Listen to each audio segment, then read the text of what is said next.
It is UFC 316 fight week, which means the bantamweight division is in full focus. Sean O'Malley taking on Merab Dvaslishvili for the second time. We also have Patchy Mix taking on Mario Bautista. Patchy Mix entering the mix, taking on number 10, Mario Bautista. So we're going to play a little game.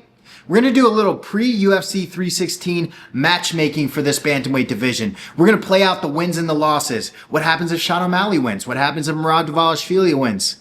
In all of the above. Let's talk about the fighters that we're actually going to go through, because there's 6 of them that I think really kind of make this division special right now. These are the most interesting fighters with kind of the most possibilities around them.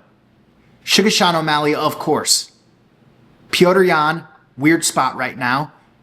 Umar Nurmagomedov coming off the loss from Merab Dvaslishvili. Where does he go? Cory Sandhagen coming off of a big win over Deiveson Figueiredo, and Patchy Mix, of course, making his UFC debut, but a former champ. And we're going to start with him, Patchy Mix.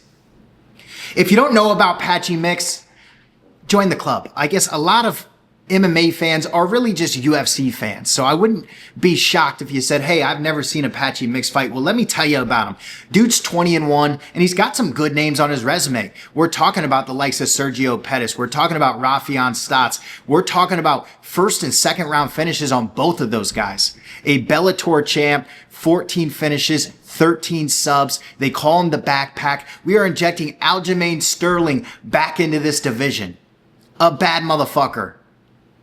But he's taking on Mario Bautista, who's on a 7-fight win streak. And I know he gets a lot of hate, but a tough fucking cookie coming out of the MMA lab. So the way that I'm going to kind of play this, at least for the first couple, is we're going to play out their wins and losses. Patchy Mix has a fight announced. Petr Yan has a fight, I think, announced. So this is going to be the format for those two. You see, if Patchy Mix wins, I think everybody was a little bit surprised with the Mario Bautista matchup. Cheeto falls out. Patchy Mix just happens to be there. A brand new toy to play with. Stick him right in there. He's been waiting for a fight. I don't blame him. But we've seen a lot of these Bellator/PFL guys come over and get top 5 matchups. And Patchy Mix should have been no exception. It just happened to be right place, right time. He's getting this fight on UFC 316, which is a good place to be because the top of the division is right there. If he can make a statement here, he's going to shoot right up to the top of the mix, which is where a lot of people assumed he'd be anyways. I think Umar Nurmagomedov is a very reasonable guy to be next. First of all, he doesn't have an opponent. He's coming off of a championship loss, and stylistically, a fantastic fight. Patchy Mix, a submission specialist. Umar, very well-rounded. I think that'd be a great fight. You know, this fight's happening in June. We thought we were going to get the Umar Petr fight in Abu Dhabi in July. Doesn't seem to be the case. I'm assuming Umar is dealing with some sort of injury that didn't allow him to make that date. So come October, when they usually go back to the Middle East, I think this would be a great matchup. Plenty of time in between. You get Umar at home. Patchy Mix gets a high level spot that puts him right in line for a title shot. I think that's a great option. You see Merab here. But it's not Merab off a win. I think this one is like, if Merab loses, would you be shocked if Patchy Mix was next off a win?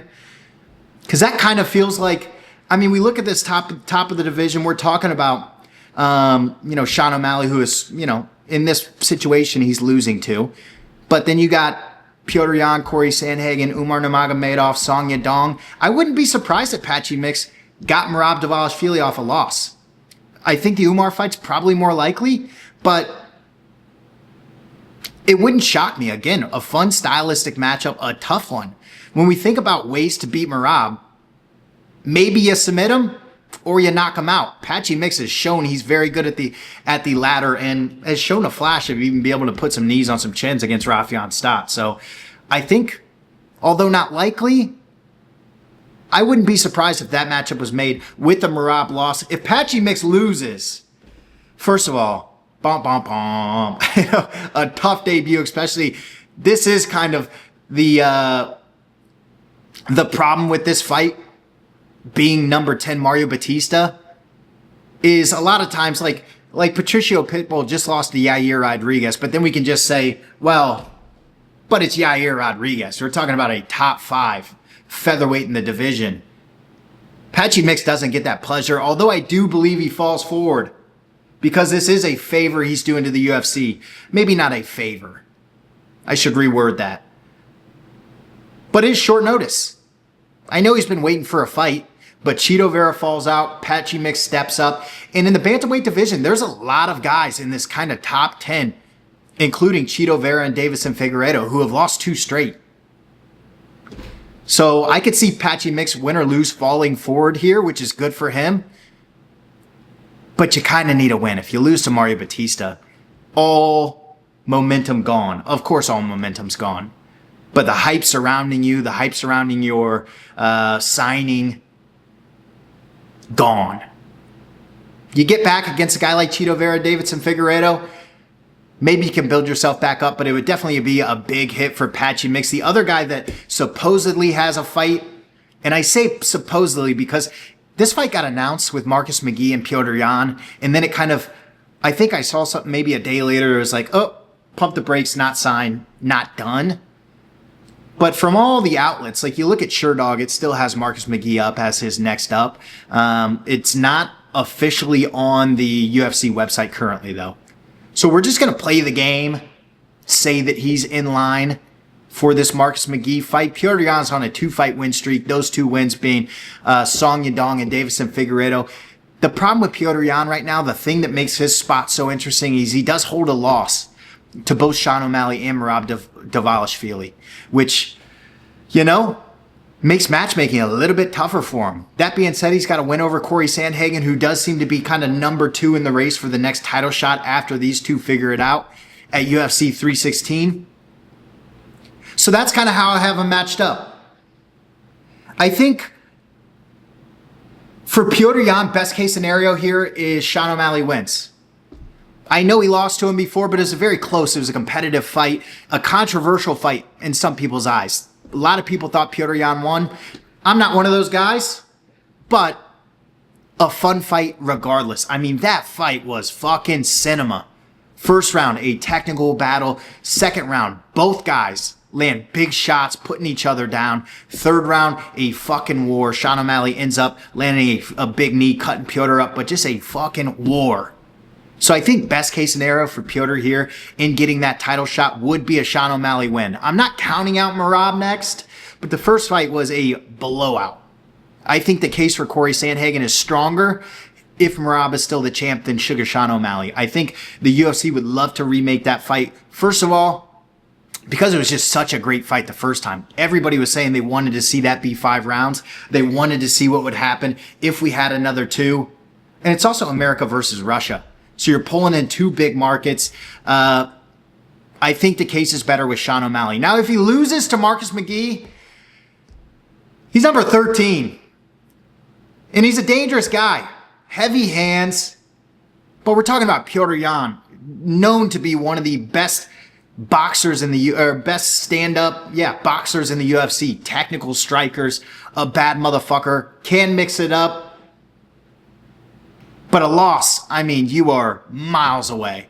You are back to ground zero if you lose to Marcus McGee. So I wouldn't be, I don't want to say it. I wouldn't be surprised if he hung it up. But if he doesn't, I kind of feel like an old man fight. A Henry Cejudo or Rob Font. Just something to get him back in the mix. But not necessarily like Petr loses to Marcus McGee. You got to assume he's at least 2 away, right? You pick up a win over Henry Cejudo or Rob Font, who is on a 2-fight win streak. Shout out to the Font man. Maybe you get back into the mix, but that is a tough, tough loss. Best case scenario there for Petr Yan, he wins. Sean O'Malley wins. I think the UFC wants to make that. On the other side, Umar Nurmagomedov. An interesting spot. Umar is... I don't want to say he was fast-tracked because he can clearly hang. I mean, beat Cory Sandhagen. But he's only had... I guess I put only 1 win in the top 15. I put only 1 fight. The truth is only 1 win. He's had 2 fights in the top 15, Cory and Merab. Of course, he lost the Merab fight, but was competitive. Clearly, the guy can hang. The problem is matchmaking. Because we thought we were going to get Petr Yan. Made total fucking sense. 2 versus 3. Made total sense, and we're not getting that. Which kind of leaves Umar in no man's land, right? So for matchups for me, I put Song Yadong. Song Yadong is coming off of a eye poke victory to Henry Cejudo, but a tough cat, a young character. He's had kind of fought the best in the best of the division. The Petr Yans, the Cory Sandhagen, never really got over. But these are just two young rising contenders. You match them up against each other. You see what happens. The other one I could see is Patchy Mix, no lie. The Mix man, if he picks up a win, I said I could see an Umar Nurmagomedov fight down the line. Maybe Song's more likely just because, we're talking about proven contenders. Both guys needing fights, but wouldn't be surprised. I also did put Petr Yan back into this mix. There's going to be an odd man out. When we talk about the title picture right now, it's obviously Sean and Merab. They're fighting. Then it's Cory Petr. One of those guys is going to be the odd man out. So if I'm right, Merab wins, they give the matchup to Cory, then I could see Petr Yan. I could see them making this fight. I'm surprised they didn't make it the first time. But Song Yadong, Patchy Mix, Petr Yan, I think all options for Umar Nurmagomedov. Really, he just needs to get back in the win column. I still feel like Umar is one win away. One win away with the right guy on top. I think he's right there, which is why Cory Sandhagen is really interesting here. Really, really fucking interesting. First of all, Cory coming off a dominant win over Deiveson Figueiredo. Dominating Deiveson Figueiredo, but he's only on a one-fight win streak. Last fight before that was to Umar, which he lost. The benefit to Cory Sandhagen right now, the reason why his case is so strong, because he hasn't fought either of these guys. Petr has fought both Sean O'Malley and Merab Dvaslishvili and lost. Cory Sandhagen hasn't fought either of them, which puts him in a really nice spot right now because, truthfully, no matter which way you go, it's going to be a fresh matchup for these contenders. I think more likely, like I said with Petr Yan, the rematch with Sean O'Malley would be fucking massive. Not that the Cory Sandhagen fight is not great, but it's not as big. Can we be honest about that? I love Cory Sandhagen, one of my favorite fighters. I think my first guy, when I really got locked into the UFC, Cory Sandhagen was my guy. I love him. I want Cory to have that shot. I want him to be there. But although he's done a better job as of recent in marketing himself, he's still, his name value is behind a guy like Petr Yan. So I think Merab Dvaslishvili is the best case scenario for him. A fresh matchup. Merab dominated Petr. Dominated. I don't even necessarily, I get the Petr hype. He's gotten better. I don't know if I even necessarily believe that, but I get it. I don't need to see him fight Merab again. At least not next. If Merab gets through Cory and he's officially just picked through that division, we can start running rematches. The reason Suga's getting rematches is because he's a star. A star. Petr Yan doesn't draw the same eyeballs, per se, as a Suga Sean O'Malley. But I just think best case scenario here for Cory is Merab Dvaslishvili wins because it is a fresh matchup. It's an interesting matchup. Cory's last two tests have been against grapplers. Umar Nurmagomedov, who, although he lost, he showed a lot of skill.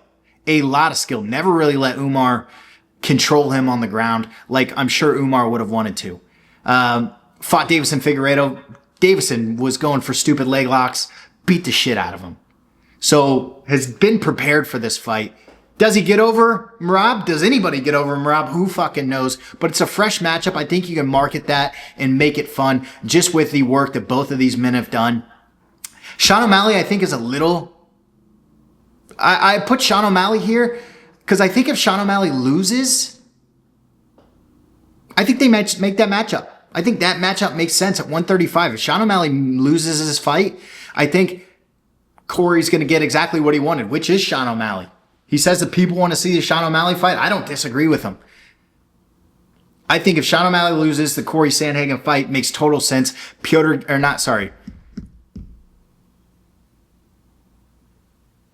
This actually, I just put myself in a blender. I made this spreadsheet. I made this PowerPoint. But I'm saying if Sean O'Malley loses, I don't know how we got here, but I still think there's potential for it. You see my blender here? You see the blender I put myself in? Because if Sean O'Malley loses, that means Merab wins, which means I believe Cory Sandhagen gets the shot. But let's play the game where he doesn't get the shot. Sean O'Malley loses. I think they can make this fight. It's super marketable. I don't know who you'd pin against Merab. Maybe you do Petr. Maybe you do Patchy Mix. Fuck it. I don't know. That was my fault. I put myself in my own blender. But still, I believe it to be true. I think if Sean O'Malley loses, I would not be surprised if the UFC went the route of matching those two guys up. Just because stylistically, it appears to be very fun on paper. And in, both these guys, high level strikers. Cory's showed a lot more wrinkles to his wrestling game as of recent, but high level strikers, these two, similar stature, would be a very fun matchup. I put him as odd man out. Of course, we talked about Petr Yan being the odd man out, Cory Sandhagen, one of them's going to be the odd man out. I think worst case scenario here, he has to run one back with Song Yadong, because I don't think Cory can sit out. If he doesn't get the next crack at the belt, I don't think he can sit out because, like I said with Umar Nurmagomedov, I think he's only one win away. And say Sean O'Malley's the champion here, they make the Petr fight.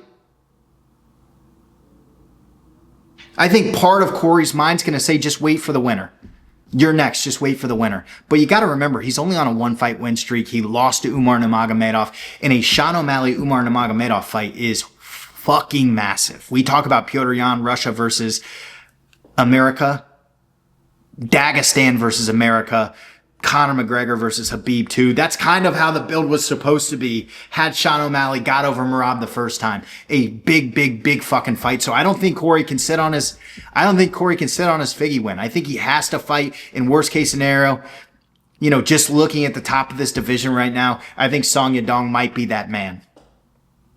The first fight was, first of all, very fun, very competitive. Cory won that fight, but it was to a doctor stoppage, a cut over Song's eye. So sucks for Cory Sandhagen. I hope this isn't the case for him. I hope that either he gets the next crack or he gets Sean O'Malley. But I just don't think he can sit on that win. I don't think he can sit on that win and expect to get the next title shot with Umar Nurmagomedov right there. Sucks, but true. Now let's talk about the champ, Sean O'Malley. Sugar Sean O'Malley. I'm a rider. I make no mistake about that. I am a rider. He is the, let's talk about him. Biggest star in the division, possibly the UFC. One of the top probably 4 or 5 guys. We look at like Ilia Topuria, Charles Oliveira, I say is up there. Poatan, John Jones. Sugar Sean O'Malley's in that mix. Most power at 135. If he wins, again, we've kind of talked about this already. I think he goes probably Petr first, then Cory Sandhagen. I think Petr's more likely than, first of all, doesn't Petr look a little thick in this picture? I pulled it off the UFC's website, but I've been looking at that picture. It looks a little thick. All due respect. I think Petr's more likely. I wouldn't be surprised if they went Cory. That's a fantastic matchup. If he loses, again, I think Cory Sandhagen is a fantastic matchup. But another thing that I think is very possible is that Sugar Sean entertains moving up. If he loses this fight, he's lost 2 to the champ. You can kind of chalk it up to Merab's possibly the bantamweight GOAT, a tough stylistic matchup. He's been running through this division. Max Holloway. Let's just make a big fight. I get Max Holloway's hardly a 145er anymore. But both these guys are in positions, with a loss where you're fighting off of star power now. So let's make a big fight, huh? He's going to have 2 losses in a row, the champ. Hard to get back to the belt as long as Merab's sitting there. Nearly impossible. If anybody's done it, Max Holloway can attest to it. Had a 3rd fight with Volk. Didn't go any better the 3rd time. So let's match him up with Max Holloway. Max Holloway's going to be fighting Dustin Poirier. Dustin Poirier is retiring. Maybe he sticks at 155, but there's always a chance Max Holloway goes back down to 145 and tries to recompete for that belt. I get Volk's there now, but the lifespan of Volk and the lifespan of Max are kind of at 2 different points right now. I think Volk we maybe get 1 to 3 more fights out of. Max is, I think, only 31. I think he's a young cat. I know he's been in the UFC for a long time, been in a lot of wars. It feels like he's 40 at this point, but he's not. So I think with the loss, Suga entertains going up. And I think Max Holloway would be a great matchup. I looked at some other featherweight matchups, but the featherweight division's kind of hot right now. Like, there's not a ton of matchups that I think make total sense where you can look at this guy and go, that would be super fucking fun. You know, you look at the top of that division, just off the top of my head, Alexander Volkanovski, Diego Lopez, Yair Rodriguez, Sean Silva, Arnold Allen. Like, there's not one of those guys where I'm like, God, I'd love Suga to fight them. It just isn't. Like, a Diego fight could be fun. Yair would be pretty interesting. But I think Max Holloway, both these guys are just strikers. If he loses, I think this would be a fun matchup. And it's just a big fight feel. Take advantage of the star power that you still have left with Suga off of a, you know, on a 2-fight losing streak, and take advantage of the star power that Max Holloway's built up over the course of his career. But for me, let's get a dub here. Let's put one on the chin of Merab Dvalishvili, put him out. Speaking of the devil, Merab Dvalishvili, 12-fight win streak, unlimited gas tank, potentially starting the arguments for bantamweight GOAT with the win over Sean O'Malley would solidify him just even more into that category. He's got a win over O'Malley, Yan, Umar. All those guys are kind of fighting for, jockeying for top position. Obviously, O'Malley's getting the fight, but Yan, Umar, Henry Cejudo, Jose Aldo. I think if he wins, most likely, like we talked about already, Cory Sandhagen, I think makes the most sense. Hasn't fought him before. Interesting stylistic matchup. Cory's a bad motherfucker. Elbows, knees are sharp. He's shown a very improved ground game. Would be interesting. Petr Yan, I'm not counting out. I think they could still make that. But I'm not nearly as excited for that. I think if he loses, I've kind of realized through this that I was kind of just throwing Song into anything that didn't make sense. You know, Song Umar, Song Cory, Song Merab. Song's in a weird spot too, where it's like his win over Henry Cejudo didn't help him at all because of the eye poke stoppage, although he looked good. Although I think he's got a ton of talent, he's skilled, he's still young. But he's right at the top of that division where I think any one of those guys makes sense for Song. The other one, like I said earlier, off of a loss. I think there's a chance that UFC goes Patchy mix. The hard thing is to look at Merab Dvalishvili, look at the top of this division and go, who can we match him up with if he loses? Because he's beat them all. Outside of Cory Sandhagen, he's beat them all. You know? So I don't know what you do with Merab. Maybe you give him Patchy mix, but Patchy mix has to win. So that's it. I should have put an ending screen. I didn't put an ending screen. That's on me. But let me know what you think. Am I off on some of those? Does that make sense? Am I right? Who fucking knows? This week we're going to find out. Questions will be answered. Does Sean regain the bantamweight title, or does Merab continue his streak of domination, go for 13, take out another champ, although he's beat him before? I don't know how that, does that count? When you go, he's beaten X amount of UFC champions, can you count the same champ twice? I don't know. But UFC 316 is upon us. Finally, we're back into some big fights. The UFC is heading into a streak of magnificence. We had a tough May. We got Bilal JDM, but after that, some sleepy cards, a week off, Macy Barber pulled out. Welcome back to the fight business. Suga Sean O'Malley fight week. Let's have a fucking good time while we're at it. Peace, love. See you on the flip side.